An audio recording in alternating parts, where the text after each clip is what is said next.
Hello and welcome. Thanks for joining today's webinar on opportunities for climate-focused economic development in rural communities. My name is Jenny Hopkinson. I'm a Senior Government Relations Representative for National Farmers Union, and I lead our work on climate change policy. Before we get started, I just want to take a few minutes to note some housekeeping items. This webinar is one in a series of virtual programming taking place during our national convention. A schedule and recording of these virtual programming events can be found on our website. Now that you've registered for this webinar, you're registered for our final two sessions on Friday, February 26th. I hope you will join us. All attendees, especially any first-time participants, are encouraged to visit our website, www.nfu.org, and explore our programming and opportunities to get involved.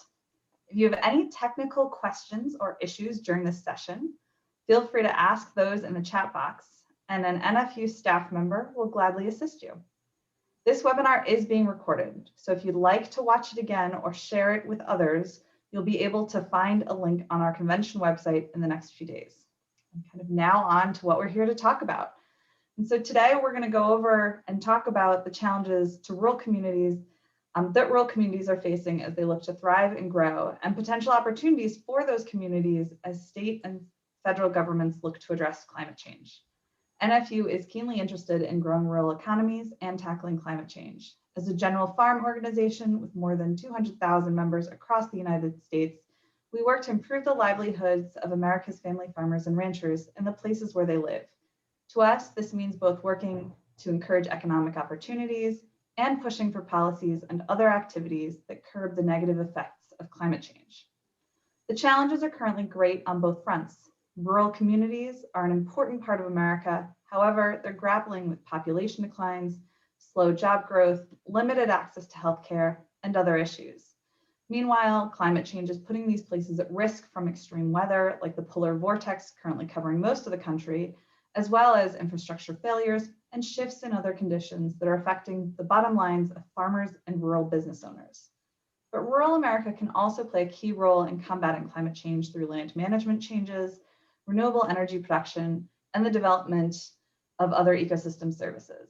As the federal government and states look to address climate change and strengthen communities, there are ways that both environmental and economic issues can be tackled at the same time. Joining me today to provide key perspective on this issue is Tina May, the Chief of Staff and Vice President of Rural Services for Land O'Lakes. Prior to her time at Land O'Lakes, Tina worked in multiple roles in agriculture and food policy, including as staff at USDA and the Senate Agriculture Committee. She's from a family farm in Stacyville, Iowa. We also have Lee Strom, a partner in the Open Prairie Rural Opportunities Fund, a USDA licensed rural business investment company. Lee is a former chairman of the Farm Credit Administration and has had roles with the Federal Reserve Bank of Chicago and Agribank, among others. Lee currently farms just west of Chicago in Kane County, Illinois. And last but certainly not least is Curtis Wynn, who is the president and CEO of the Roanoke Electric Cooperative, an affiliate organization, which provides power and other services to residents and businesses in northeastern North Carolina.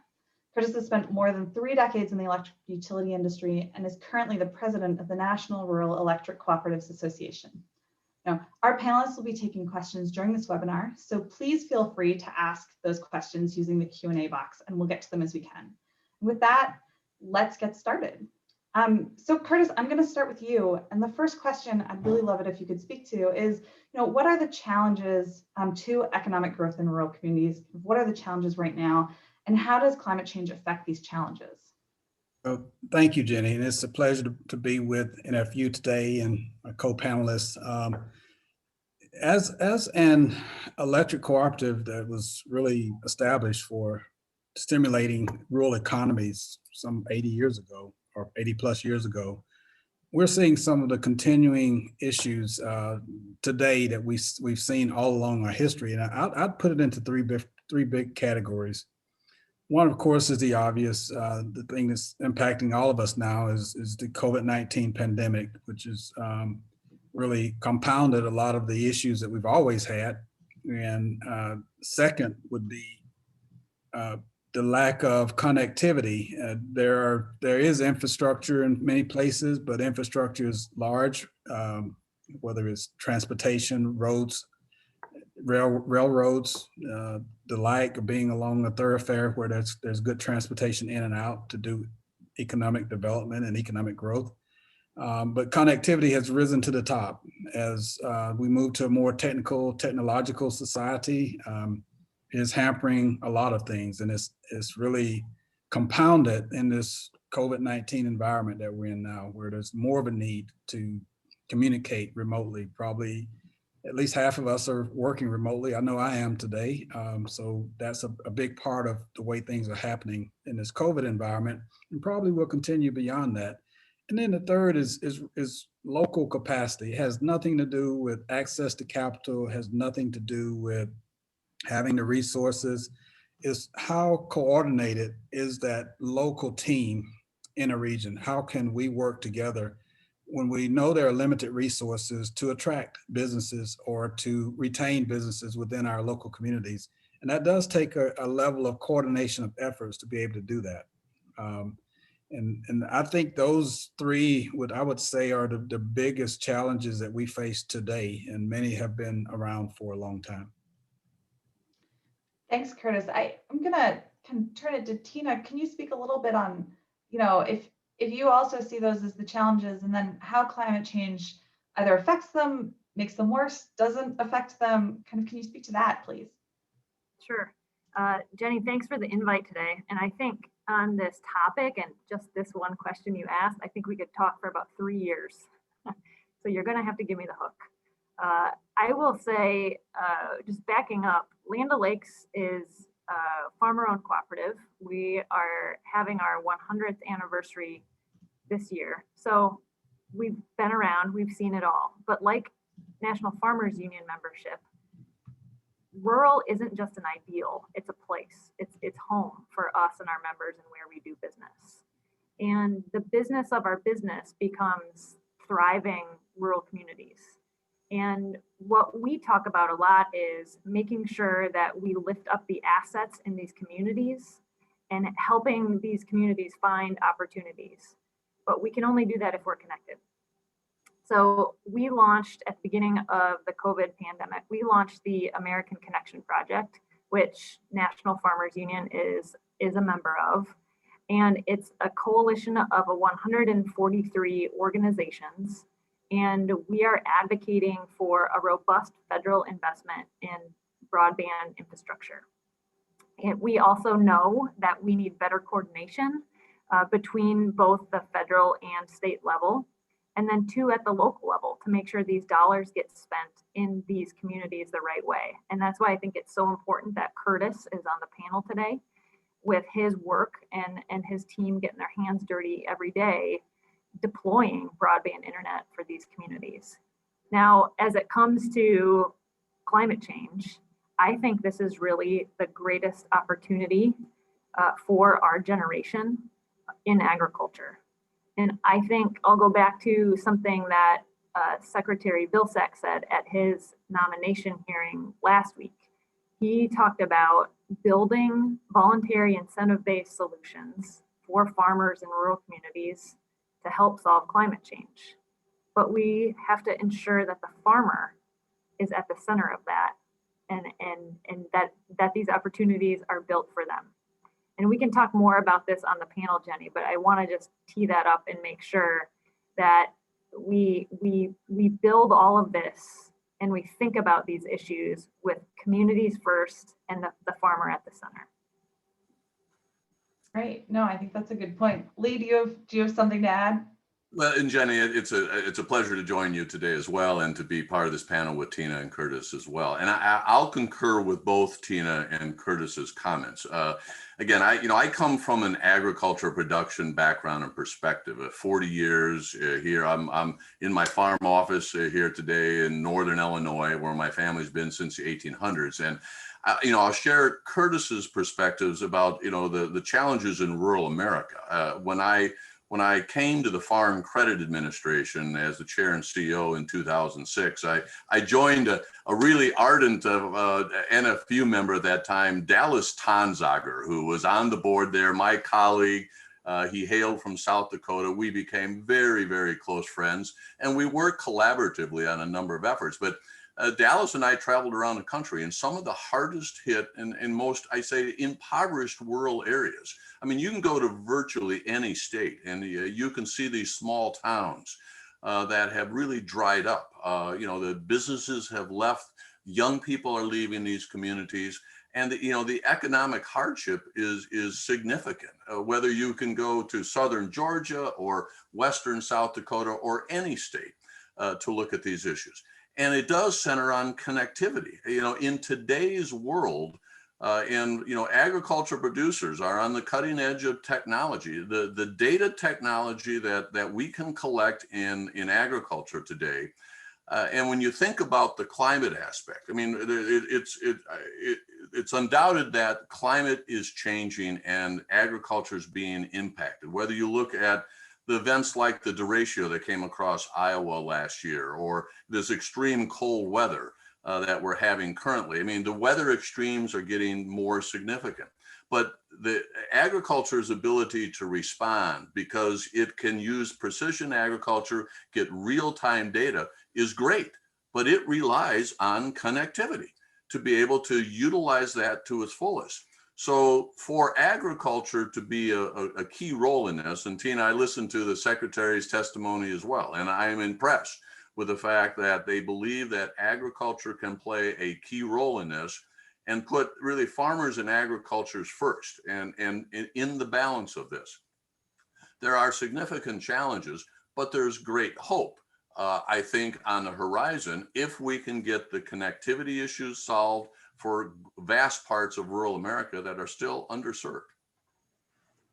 Yeah, absolutely. And I want to stick a pin in rural broadband because we are going to come back to that because I think it's a really big topic, and I know all three of you have a lot to say on it. And I know from experience with our members and talking to folks that connectivity is really key and feels really difficult right now with everything going online.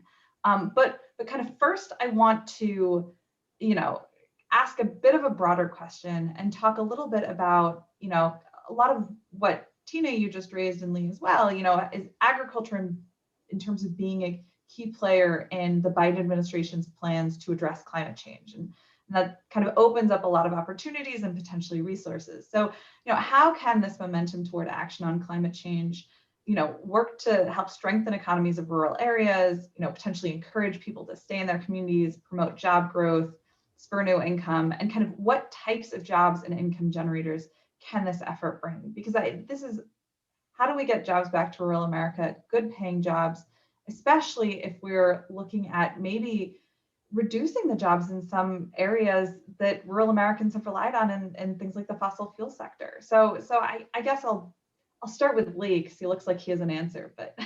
Well, and let me talk a little bit, Jenny, about my current role. So when I came back home to Illinois in 2015, I joined a rural business investment company. Now, this is a relatively new program, although the authorizing language for this goes back to the 2002 Farm Bill.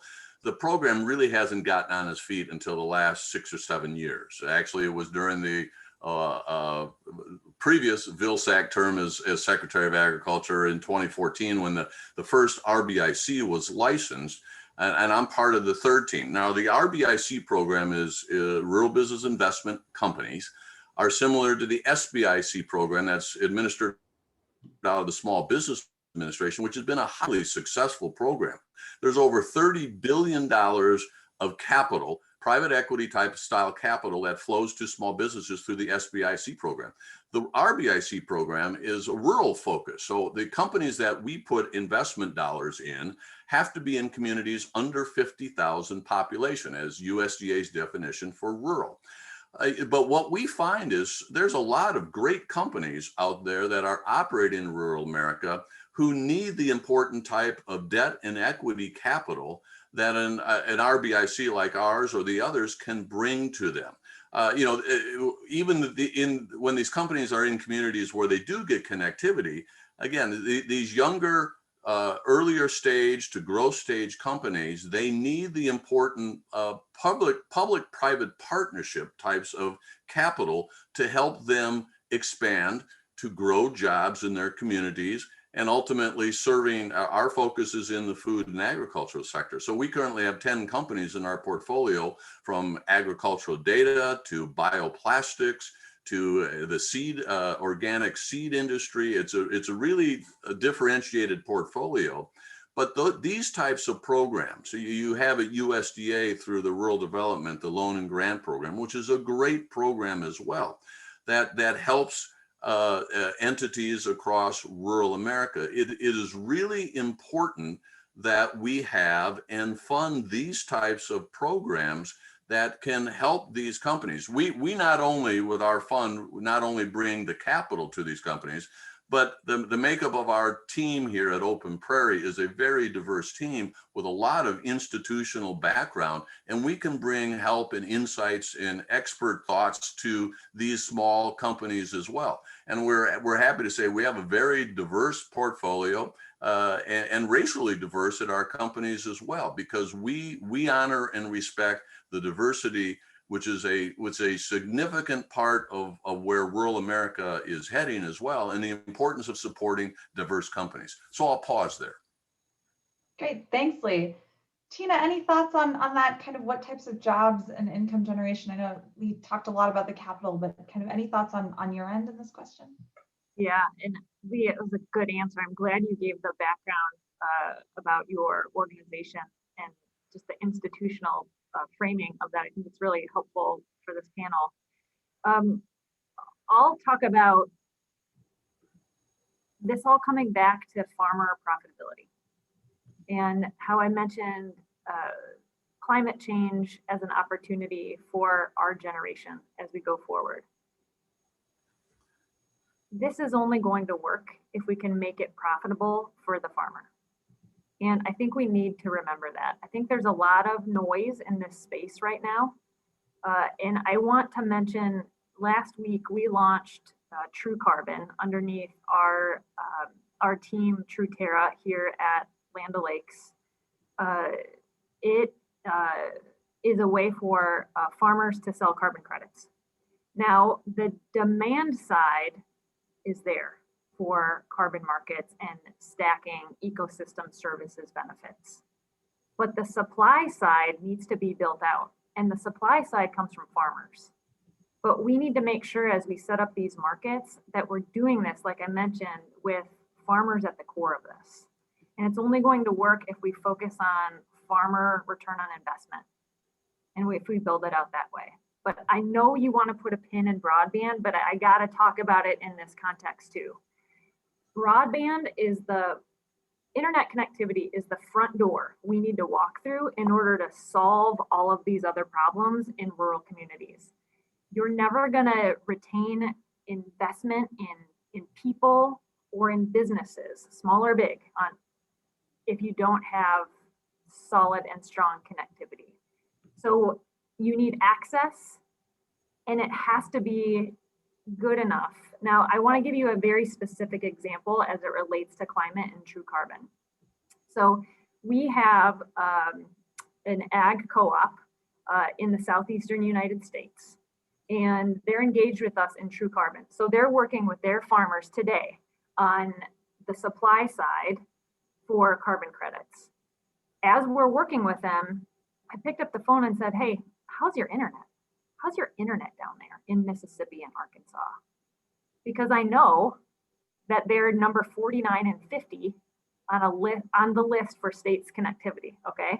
So as I'm talking to them, they just say, like, flat out, 45% of our agronomy locations have the equivalent of dial-up internet speeds or less than that. And what that means is that it requires a person to sit in the office to help farmers upload data to a cloud only at certain times of the day and certain days of the week because their connectivity is so spotty. So what that means is these farmers are being left behind, and these communities are going to get bypassed as we talk about establishing carbon markets and climate change. So it is the number one most fundamental thing that we can do right now as a collective to make sure that communities have what they need to grow. Okay, so along those lines then, let's just open the floodgates on broadband. I like this. The pin is out. So expanding rural broadband is a famously difficult thing to do. The Obama administration tried to do it in the recovery after the Great Recession. The low-hanging fruit's been addressed. Folks that are kind of easily serviceable, which is a loose term, I'll say, but they have access, and it's those that are really hard to reach that don't. I mean, it's a huge problem. So how do we overcome these challenges and resolve this issue? And then I'm going to add to that because we have a question in the question and answer. And if folks have questions in the chat, I'm checking the question and answer. So I'd recommend putting your questions there, not the chat. But so from the Q&A, does anybody have any sense on, when we could see a full, what's a realistic guess on a full build out of rural broadband if this is such a priority, kind of clearly, for folks on this call, seemingly for USDA, seemingly for the Biden administration, kind of how long could this take if we were to do it? And I guess I should have directed that. Tina, you pulled the pin out, so I'm tempted to throw it back to you on how we address those low-hanging fruit, but I think, or excuse me, how we address everybody else, but I'm sure Curtis has some thoughts as well. Yeah, I'll take the first crack and I'll toss it over to Curtis. I feel like we're talking about this like it's a grenade now. Pulling the pin out. Okay, so look, first of all, we need to just have an understanding of the size of the problem, right? We know that in order to have a 1930s style rural electrification type program for broadband to ensure that every farm and every community has access is going to cost between 80 billion and 140 billion dollars. That's what it will take. Now, the first step in doing this is understanding where there is not connectivity or where the connectivity is poor and bad. And we can't get our arms around the problem because we don't have a good way to tackle that today. So the Broadband Data Act was passed last year. The money was appropriated and finalized right before the end of 2020. That's $65 million that's going to go to FCC to start working on this mapping issue.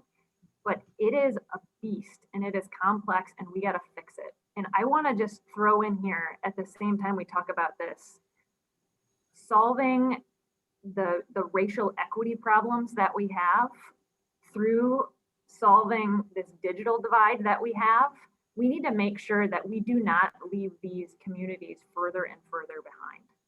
So getting our arms around the problem and where there is not connectivity in an honest and transparent way, to me, is job number one. But Curtis is in the mix of this and is implementing and doing this. So Curtis, over to you.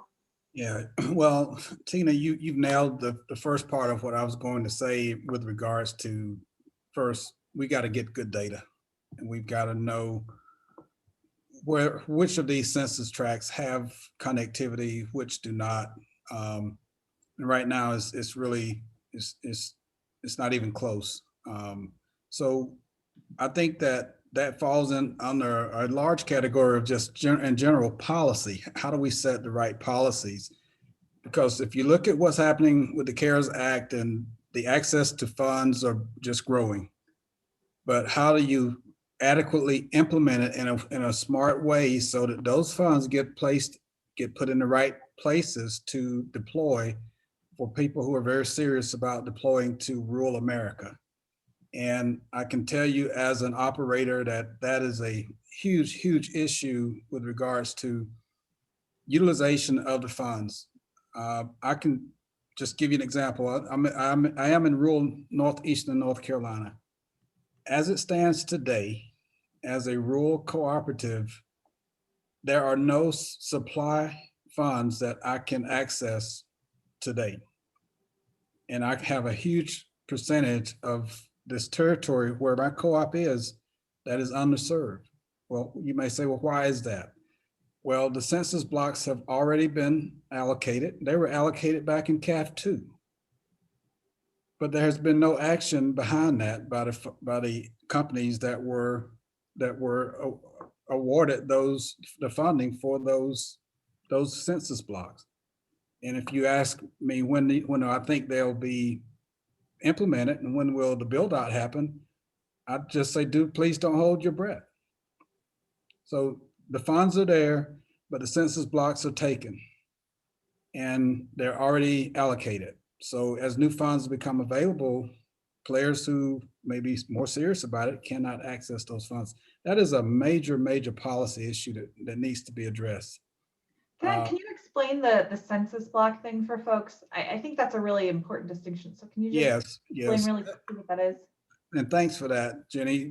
As you apply for funds through FCC or USDA, in the rural areas, you have just specific parts of counties, not the entire counties, but you have the locations blocked off into census blocks, basically. And these are maps, the way the maps are drawn.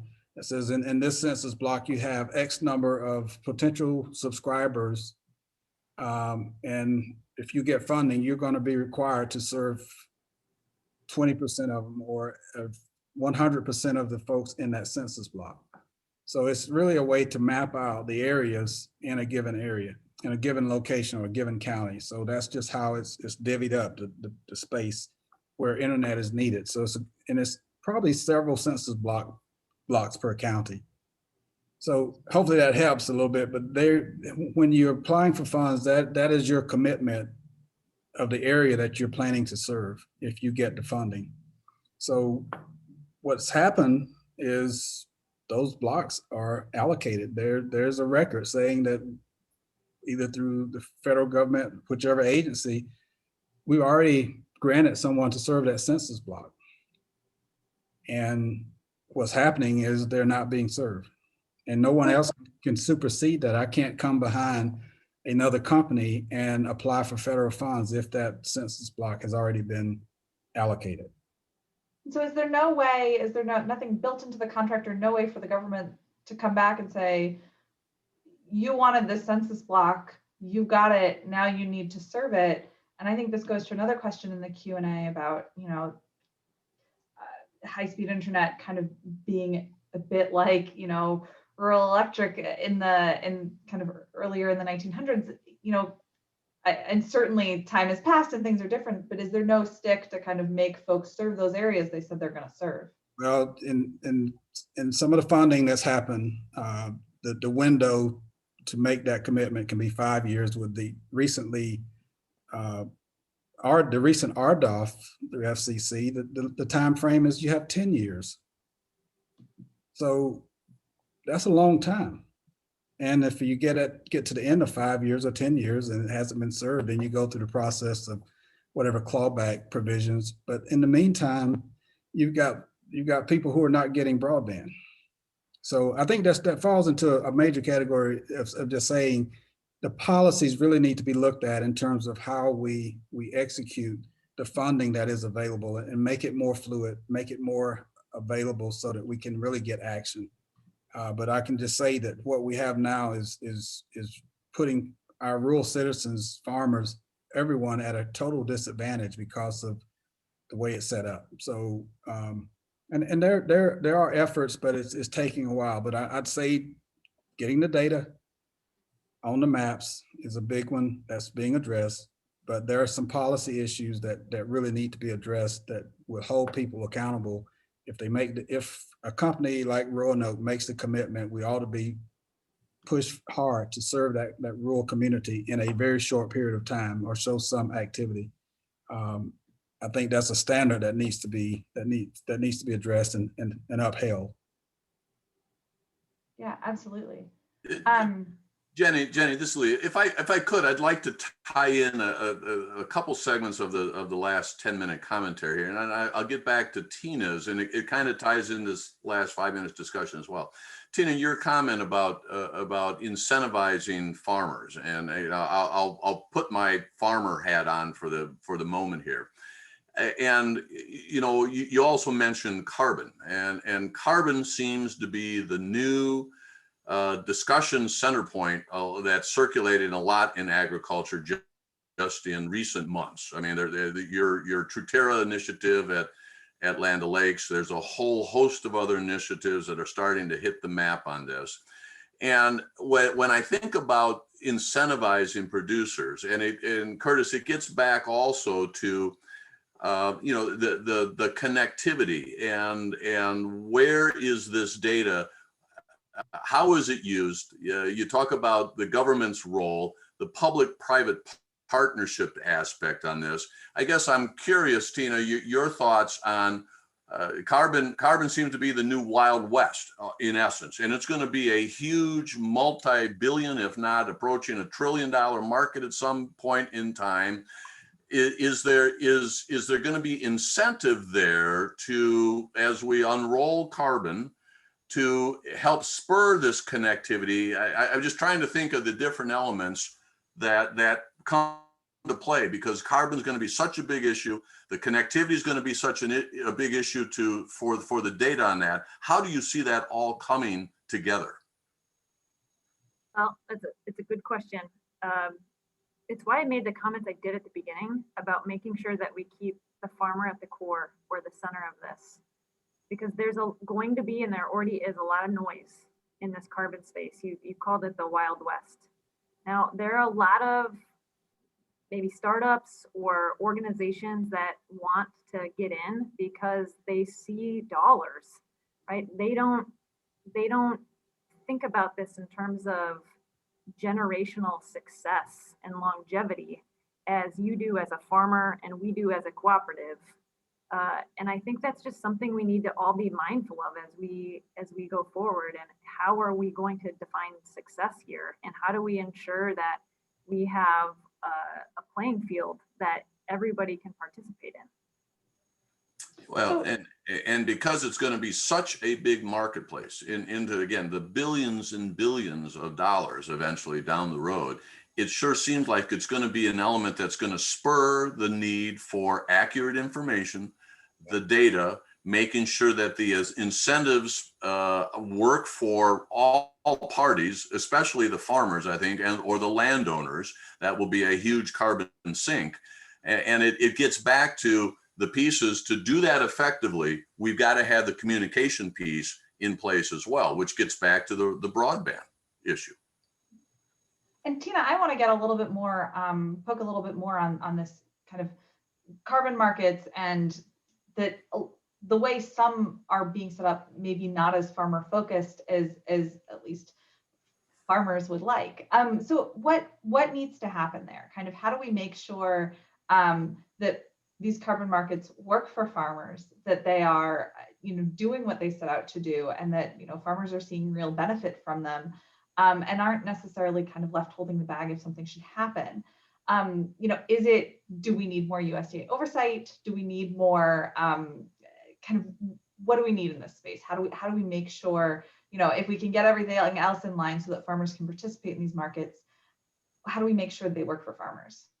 Yeah, I think, first of all, farmers and organizations like National Farmers Union having a voice and being at the table is the first step. NFU in particular has been leading and is really out front and has been way back when Congress was talking about carbon during the last climate discussion on the Hill in 2007 and 2008. And I think taking those learnings and what has been done, fast forwarding now to this debate and ensuring that farmers and communities are at the table, and that whatever gets built out, whatever the structure looks like from the government side, keeps and ensures that farmer, like you said, isn't left holding the bag if something goes wrong. Now, I just want to mention, Lee had a really good point on data.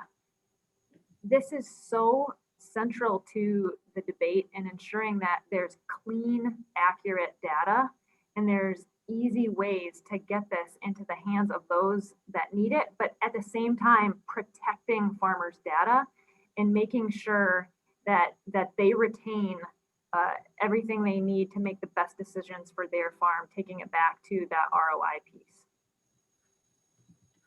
Great. Yeah, I think we'd agree a lot with that. And I think that's another reason why we really need to see expanded broadband to get to a better place on kind of the carbon sequestration piece, and on the land management piece. I want to turn a little bit, there's a bunch of things I could pull out of that, but before I go back to a couple of things, it's been brought up a couple of times that we need to make sure, you know, broadband expansion, rural economic development generally happens for all communities, that we're not leaving certain communities, leaving minority communities, leaving underserved communities behind.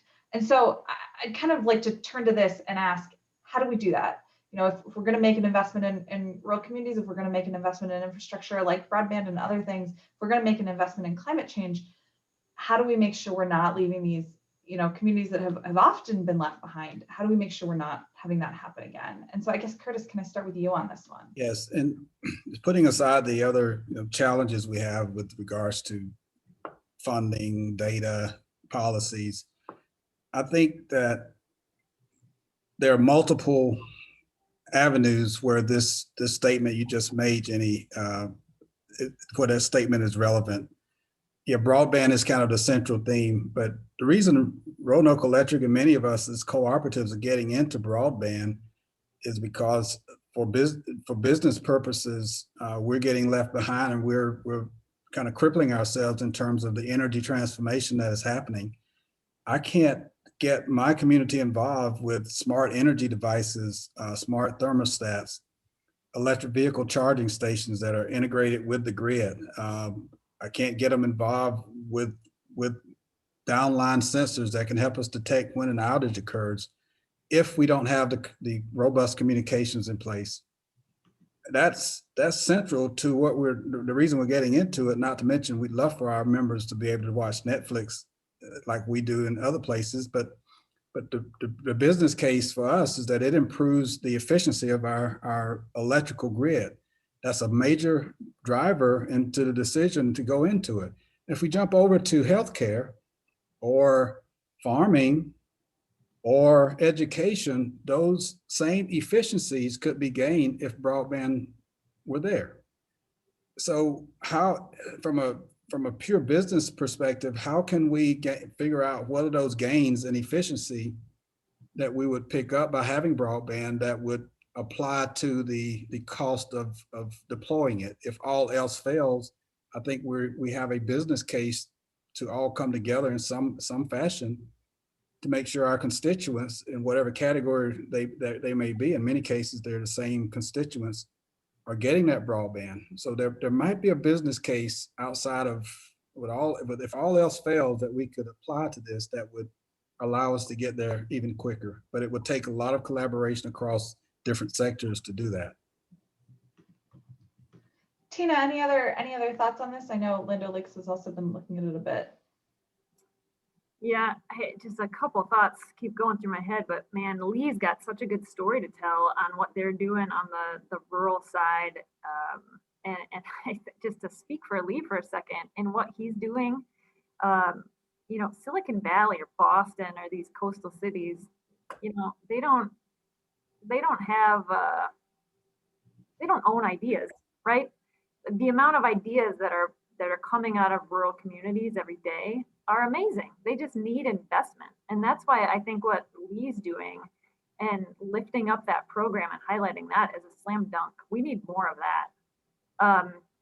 But what Curtis said specifically about communities that have been left behind, to me, it's about how we define success. And when we talk about these policies, both climate and broadband, we can't define success by volume alone. If we were going to use that definition, we never would have had the 1930s Rural Electrification Act, right? It's about making sure that everybody has access, right? That everybody can afford it. And I think fundamentally that's from a place of where we need to start in this debate today. Otherwise, you will have haves and have-nots, or have mores and have less. Yeah. Go ahead, Lee. Jenny, I'll just add a little bit more on this rural business investment program. As Tina mentioned, I mean, again, I'm honored to be part of one that's headquartered here in Illinois. It's called the Open Prairie Rural Opportunities Fund. Actually, Farmers Union is a partner with us in that the Farmers Union Enterprises is a partner with us in our fund. But what's interesting is we think that this program, again, it's administered out of the USDA, but at no cost, basically very minimal cost to federal taxpayers. We are authorized, we're given a license by USDA to raise funds from the private sector. So we go to private family offices, other investors, financial institutions who provide us, commit capital to our fund, and we then, as a private equity firm, invest that in companies. So we bring the management expertise, the private equity expertise to these small companies. But the beauty of the program, it is funneled and focused toward rural America. I mean, Congress had the foresight to start this program after they saw the huge success of the SBIC program, Small Business Investment program, again, run out of SBA. That's again in excess of 30 billion. The combined RBICs to date, and I think there are now 9 licensed RBICs. We have about 800 million total at work right now. But we think the opportunity and the need is in rural America is so strong that the program will grow tremendously in years to come. There's actually a couple of legislative efforts underway in Washington, D.C. to expand the program and to provide more what they call government leverage. The USDA would issue debentures to these funds. It's done by the Small Business Administration for those funds. But we think this targets small businesses in rural America. We can't go into the larger cities and metropolitan areas like the SBIC program. We are focused in rural America, and the need is so huge. We have 10 companies in our portfolio in our Open Prairies Fund, but we've been approached by over 400 companies seeking funding, and we can't meet the need at this point. So it's a great program and hopefully poised for good growth. And again, we are so pleased that Farmers Union is involved with us on this program and supports our efforts.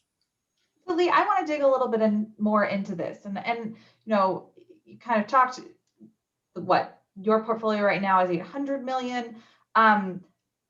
There's a huge need. There's a bigger need than that. What's a realistic number that the government should be looking at for programs like this? And how do we get there? Is it kind of public-private investment? And how do we make sure that's both focused on places and needs, but are also focused on businesses that are sustainable and that are, going to be able to, adapt to upcoming challenges, can deal with a polar vortex if it becomes more frequent? What type of math is being done on that side as well? Well, and Tom Vilsack, again, he really pushed this program out the door starting in 2014 and saw this program get legs. And then in the last few years, it's continued to move along. I mean, we are excited to have the secretary coming back for an encore performance at USDA. And he's expressed interest and support and continuing to see this program expand. So we're grateful for that.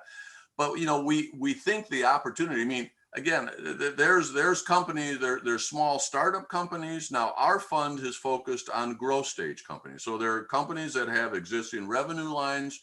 They may be looking to add a product line or capacity in their manufacturing or in their development. So we are what we call a growth stage fund, but there's a couple of RBICs that have been early stage, almost venture fund. Now, obviously, there's more risk in that as well. But I mean, our goal is to support job creation, to support these rural communities, because as Curtis mentions, I mean, when you've got companies in a small community, that helps support the healthcare system, education in those communities, and it's a web that really forms the fabric of rural America. When you start to pull out pieces of that, if the companies leave, the young people leave, the healthcare dries up, the community's done. And you have to find programs via public-private partnerships. I think, companies like Land O'Lakes. Tina, I applaud the efforts of the private sector in Land O'Lakes to look at the broad scope of rural America. You're not just about selling products to us, the agriculture producers these days. It's about looking at the whole fabric of rural America and what are the pieces that make it work. And Curtis, when I was at FCA, I worked closely at many discussions with your predecessors and I know you've chaired the NRECA board. And I mean, your efforts and the rural co-ops and your affiliation and work with the farm credit system institutions that I regulated when I was in DC, those are great partnerships that help not just one piece of the rural puzzle, but the expanded piece from end to end. All these are integral. And what we need to focus on is how to get all the pieces, Curtis, I think you said this well, how you get them to work together. I'll pause there. Curtis, want to give you a chance to respond to that. Well, yeah, Lee, I think we're on the very same page. There's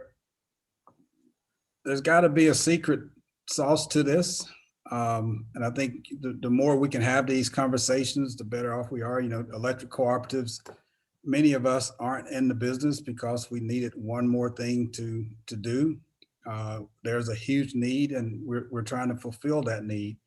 But the risks are different. I want to just make that parallel. There have been some comparisons to the 30s when we got into the electric business.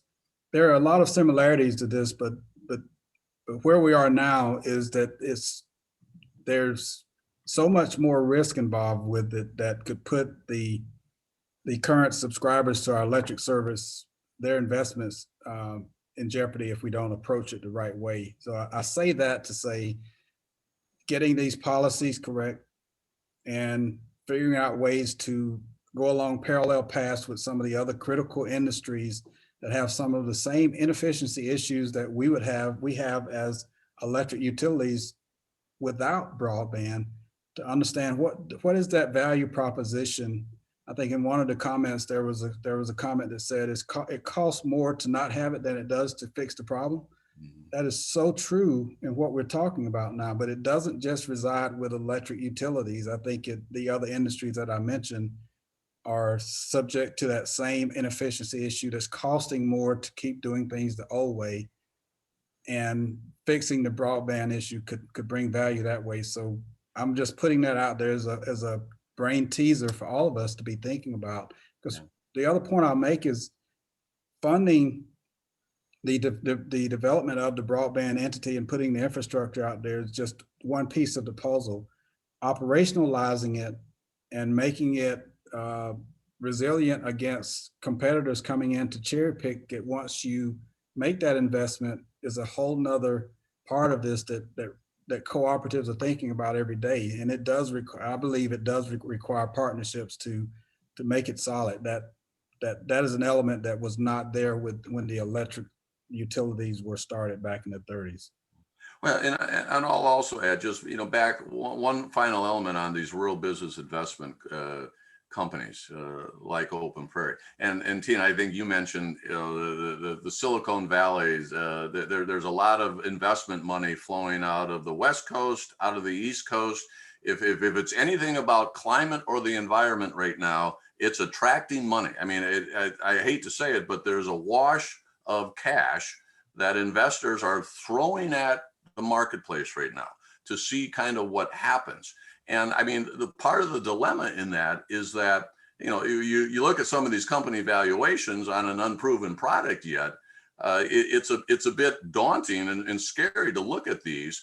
What we think, I mean, we are based here in rural America. We live and breathe. And Tina, I know you do. You're a farm girl from Iowa, and Land O'Lakes, and Curtis, with your work in rural America. We live and breathe it. We know it. We understand it.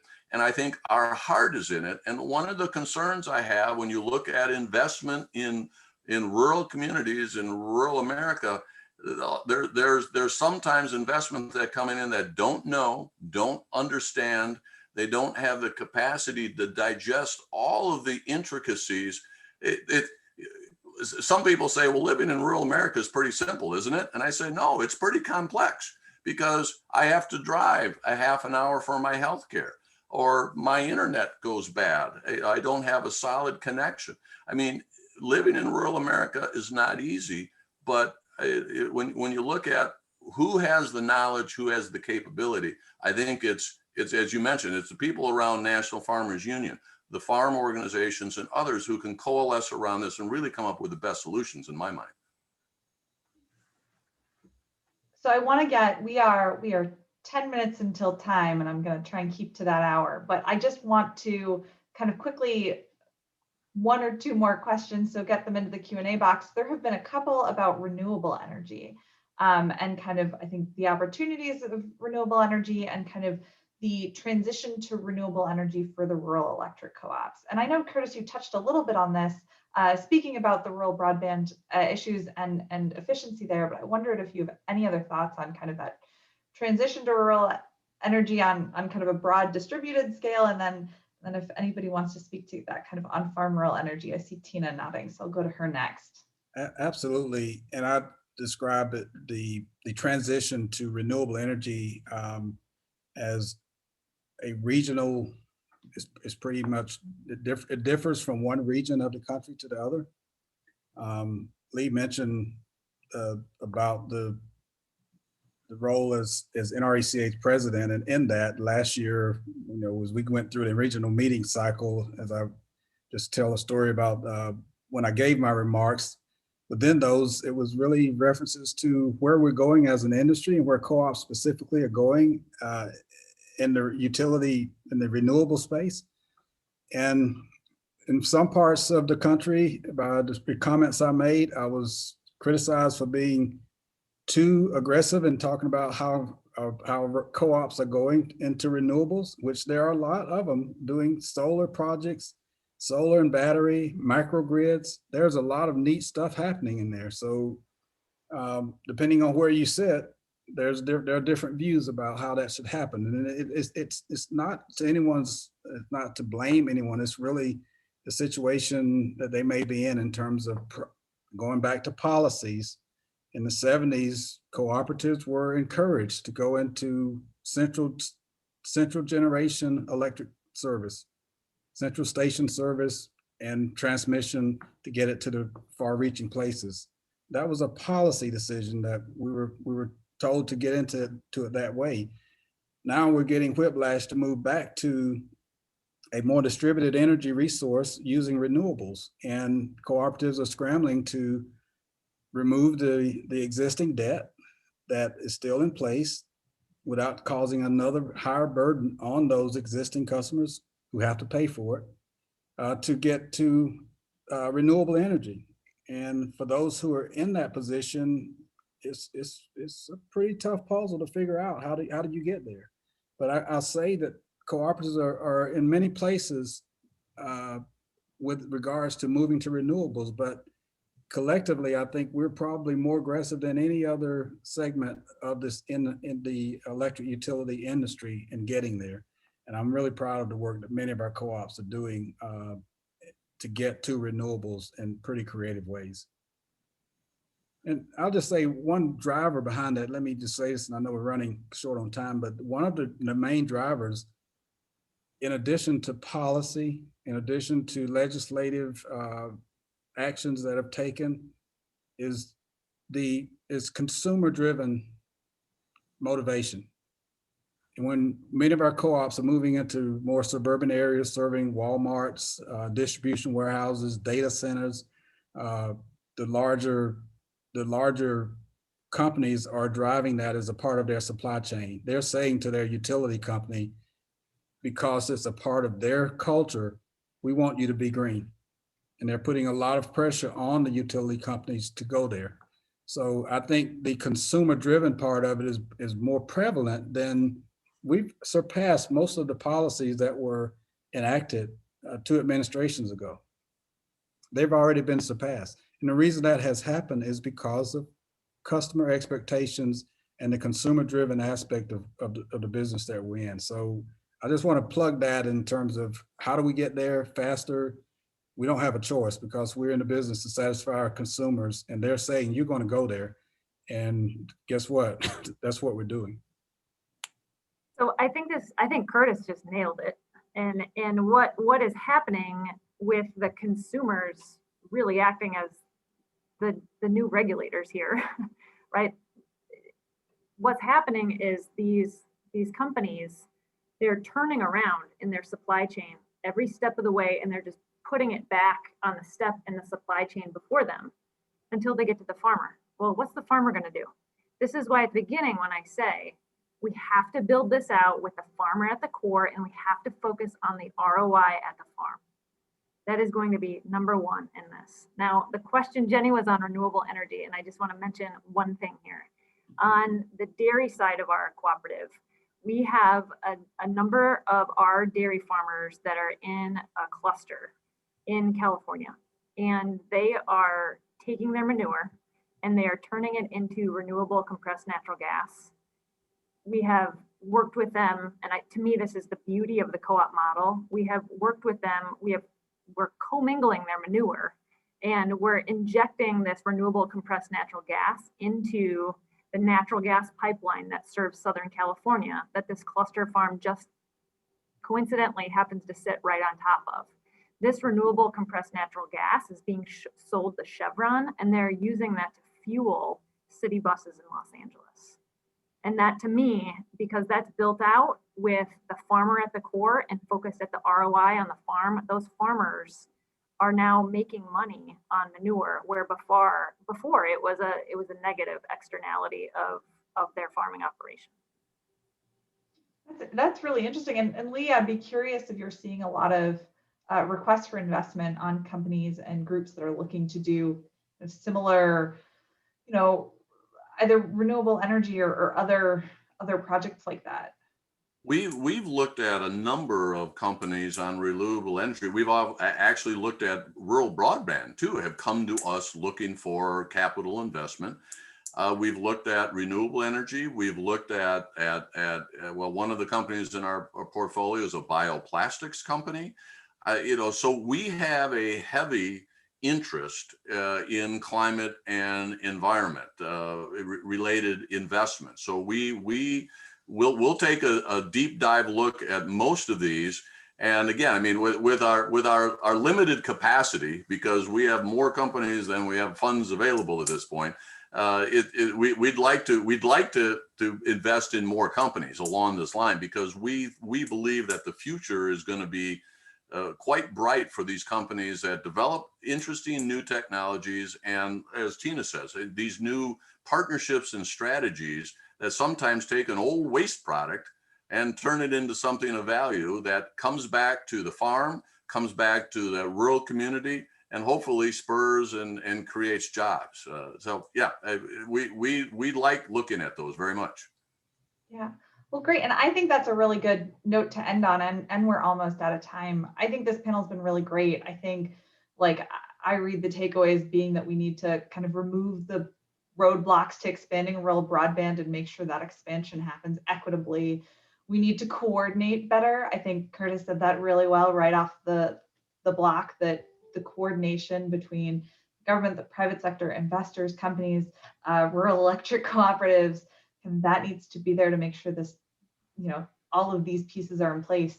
And as Tina's driven home so many times, we need to stay farmer and rural community focused and kind of really make sure we know what that return on investment is. So with that, I'd really like to thank our speakers for their insights, and our audience for joining us today, and all of your great questions. I hope we got to a good enough chunk of them. I think this has been a really great discussion. I'd be remiss if I didn't remind everybody that this session is being recorded and will be available on the NFU convention website. And that since you registered for this, you're automatically registered for our final week of convention webinars next week on Friday, February 26th, when at 2 p.m. Eastern, we'll be looking at enhancing competition and resiliency in livestock markets.